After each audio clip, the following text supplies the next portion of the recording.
ಅಂತಾದ್ರೆ ಯಾರಿದ್ದಾರೆ? ಯಾರಿದ್ದಾರೆ? ಛಾತ್ರ ವೀರರು, ಮಾಗದ ನನ್ನ ತುಡುಕುವ ಧೈರ್ಯ ಇದ್ದವರು ಚರಾಚರ ಪ್ರಪಂಚದಲ್ಲಿರುವುದಕ್ಕೆ ಸಾಧ್ಯವೇ ಇಲ್ಲ. ಕಾರಣ 87 ಮಂದಿ ಅರಸು ಮಕ್ಕಳನ್ನ ಈಗಾಗಲೇ ನಾನು ಸೋಲಿಸಿ ನಮ್ಮ ಕಾರಾಗೃಹದಲ್ಲಿರಿಸಿದ್ದೇನೆ. ಕ್ಷಾತ್ರಿಯ ವೀರರು ನನ್ನ ಕಾರಾಗೃಹದಲ್ಲಿ ಕೊಳೆಯುತ್ತಾ ಬಿದ್ದಿದ್ದಾರೆ. ಹಾಗಾದ್ರೆ ಹೊರಗಡೆ ಯಾರಿದ್ದಾರೆ? ಇದ್ದಾರೆ. ಮಹಿಯಲ್ಲಿ ನಾಗಪುರದ ರಸುಗಳು ಹಸ್ತಿನಾವತಿಯಲ್ಲಿದ್ದಾರೆ. ಅವನೇ ಸಾಮ್ರಾಟ್ ಸುಯೋಧನ. ಆ ಕೌರವೇಶ್ವರ ಬರ್ತಾನ. ನನ್ನಂಥವನ ಮೇಲೆ ಹೋರಾಟ ನಡೆಸುವ ಖ್ಯಾತಿ ಸುಯೋಧನನ ಬದುಕಿನಲ್ಲಿ ಬರಲಿಕ್ಕೆ ಸಾಧ್ಯವೇ ಇಲ್ಲ.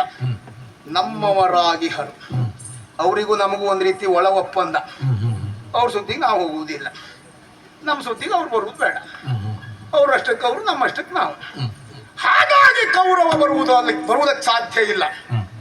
ಅವನ ತಮ್ಮಂದಿರ ಕಥೆ ಬಿಡಿ, ಆಟಕ್ಕುಂಟು ಲೆಕ್ಕಕ್ಕಿಲ್ಲ, ಸಂಖ್ಯೆಗೆ ಮಾತ್ರ ಉಂಟು, ಪ್ರಯೋಜನ ಇಲ್ಲ. ಅವರು ಬಿಟ್ಟ ಮೇಲೆ ಇಂದ್ರಪ್ರಸ್ಥದಲ್ಲಿದ್ದಾರೆ. ಆ ವಂಶಕ್ಕೆ ಸಂಬಂಧಪಟ್ಟವರು ಪರದೇಶಿ ಪಾಂಡವರು. ಆ ಕಡೆ ಅದು ಇಲ್ಲ, ಈ ಕಡೆ ಇದೂ ಇಲ್ಲ, ಅತಂತ್ರ ಸ್ಥಿತಿಯಲ್ಲಿ ಬದುಕ್ತಾ ಇದ್ದಾರೆ.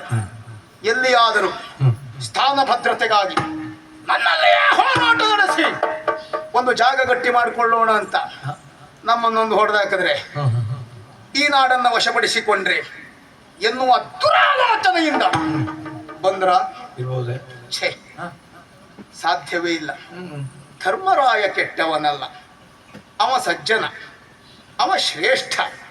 ತೀರಾ ನಮ್ಮಂಥವ್ರನ್ನೆಲ್ಲ ಎದುರು ಹಾಕೊಂಡ್ರೆ ಮುಂದಿನ ದಿವಸ ಬಹಳ ಕಷ್ಟ ಅಂತ